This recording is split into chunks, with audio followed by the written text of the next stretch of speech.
I really feel like ranting about the live action slash human counterpart to Puss in Boots, aka the live action One Piece adaptation of Dracula Mihawk, one of my favorite characters ever. And if you want to know why I call him a live action Puss in Boots, stick around for this video, since I think you need to hear about this character and how awesome he might be in the future. So, without further ado, roll that intro.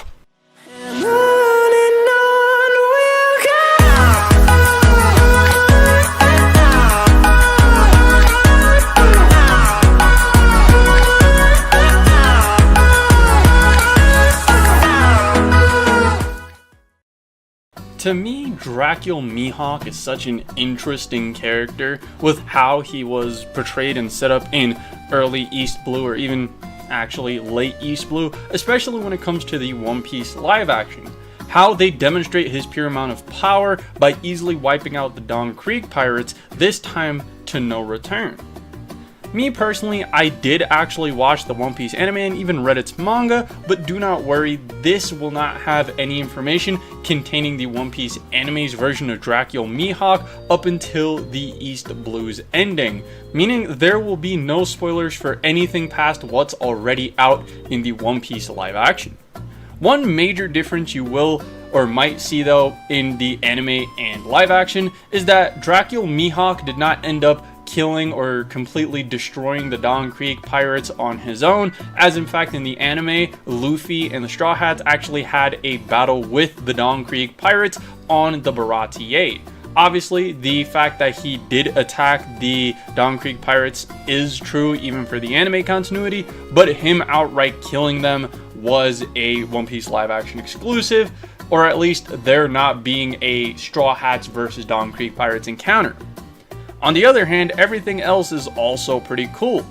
Everything from the way he sounds to the way he's portrayed, similar to a live action Puss in Boots, if you will, or a human Puss in Boots, which is actually a joke I made recently in one of my YouTube shorts, which a lot of people found funny, since I do associate his general appearance, his general outlook on life, and the way he acts as something very similar to Puss in Boots. He lives how he wants, and even though sometimes that's within a morally gray area, there are also times where he does stuff for the morally right reasons.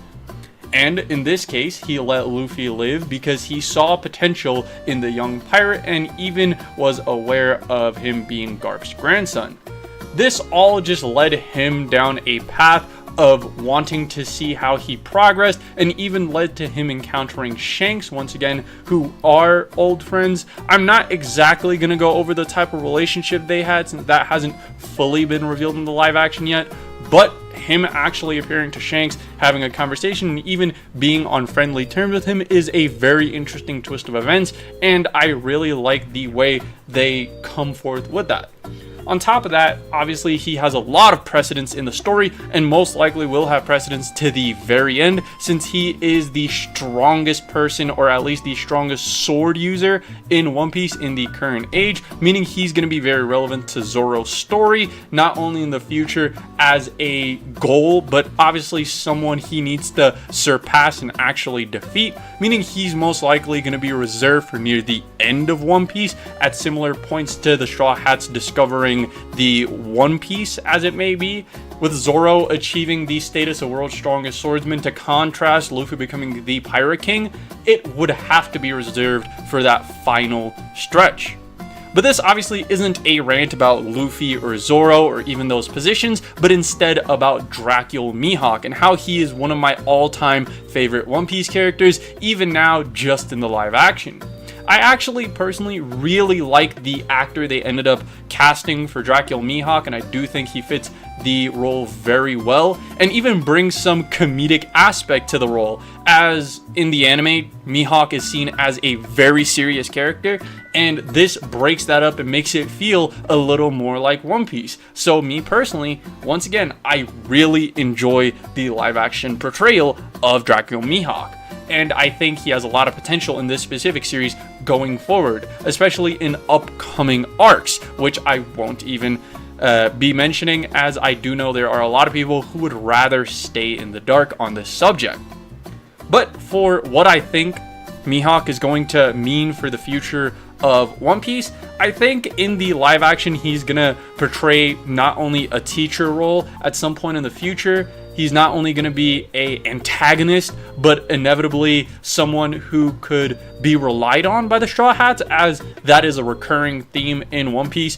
Enemies turn friends at times, and others friends turned enemies, meaning there is still a lot left to see from this character in both the live action and the anime, meaning we're not even close to seeing this character leave the show, which is awesome, of course, since having long-term characters is really fun, especially when they're not necessarily directly in the main group, since he's not a main antagonist, he's not a protagonist, he's not a part of the Straw Hats, and in fact introduces us to a whole new criteria or system of pirate, obviously being the warlords. And in a way, if you think about it, the warlords themselves also represent something very similar to the real life concept of privateers, which were pirates that were actually sanctioned by countries' governments and were basically employed to hunt down other pirates, which was something that was very interesting. They also, like regular pirates, went after treasure and did all sorts of heinous illegal things,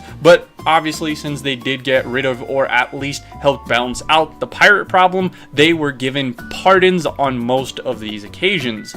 The warlords just being one example of that. I will actually be making a full video explaining the real life impact to the warlords and how privateers fit into the world of One Piece, and how it is kind of out of pocket for a world like One Piece, but it's still going to be rather interesting. So if you're interested in that, make sure to smash subscribe and hit that bell notification, since that will inevitably come out. But back to the topic of Mihawk. The warlords are obviously a contrast in the One Piece world, since they're an intermediary between pirate and marine. They're not necessarily marines, they are pirates and have always been pirates that get special privileges if they do favors for the marines, which is obviously a give or take relationship, which makes them very fucking cool, to say the very least. They're pirates so badass that even the marines gave up on catching them and instead decide to employ them, and even then they mostly just do what they want. Mihawk being no exception. As he himself says, he doesn't take orders. He only uses them to fulfill his needs. For example, when he's bored and they give him a call, he'd be more than happy to oblige, since it is something entertaining for him to do. But even then, he mostly renounced his connection to the Marines at this point in the live action, but still kind of stands. We don't exactly know where that's going to go. But the Warlords is also an introductory to another group of people who have only been hinted at in the live action. If you don't want a spoiler, because this is going to be kind of a spoiler, skip to this timestamp you see on screen.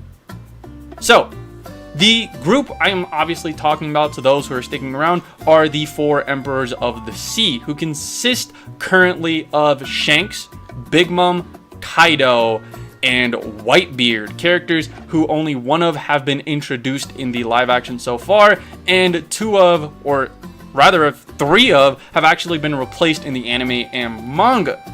And that is a very interesting contrast, since you might think that warlords and emperors have something very similar going on, since they're both trifling forces against the world government, so much that they get special privileges for just existing, but not exactly. Obviously, emperors have a lot more authority, but even then, someone like Shanks talking to Mihawk in the way they did, and even the red-haired pirates standing up against Mihawk like they do, it does hint that Mihawk might be on the level of a Yonko or a emperor. And the only reason he isn't one might be to his influence outside of the world government, for example in the rest of the world. Maybe it's because he doesn't have a crew or an dominant interest in conquering, as most of the emperors do, since large amounts of the ocean and a large amount of islands are actually seen as property of certain emperors. For example, Whole Cake belonging to Big Mom, Wano belonging to Kaido, and so on and so forth.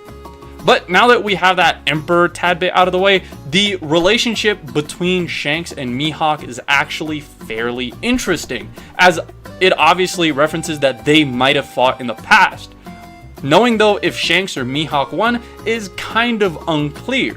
but seeing as they both have some sort of rivalry going on between them, there might actually be precedence in the live action's future for us to see how their interactions in the past went.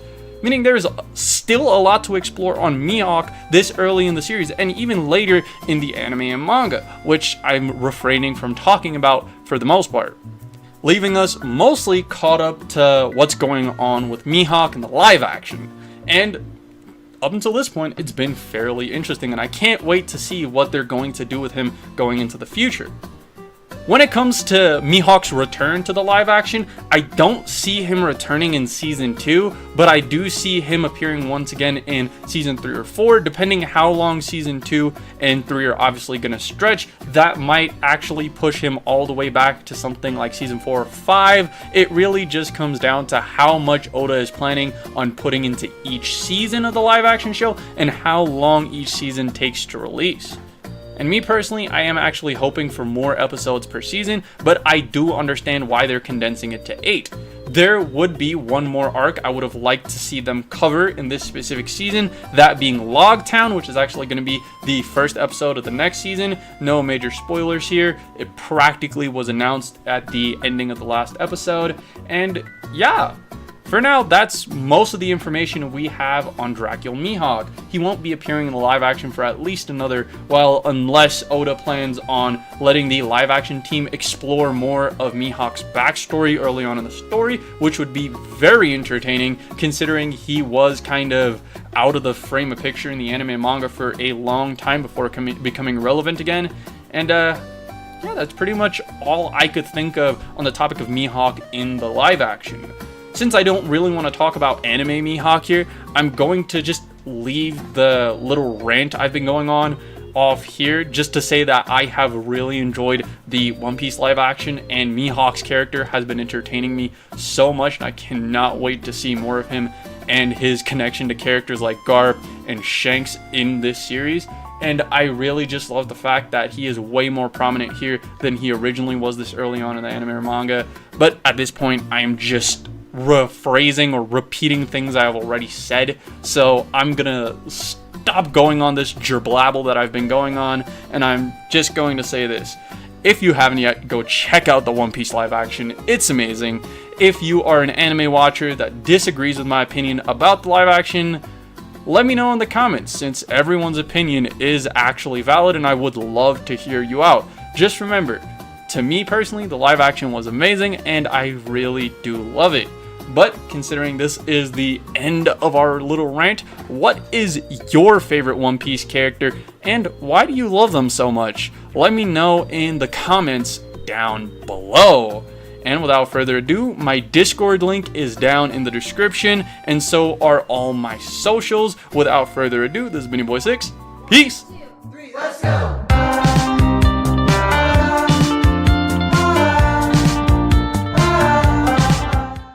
Subscribe for more. Yada yada does it.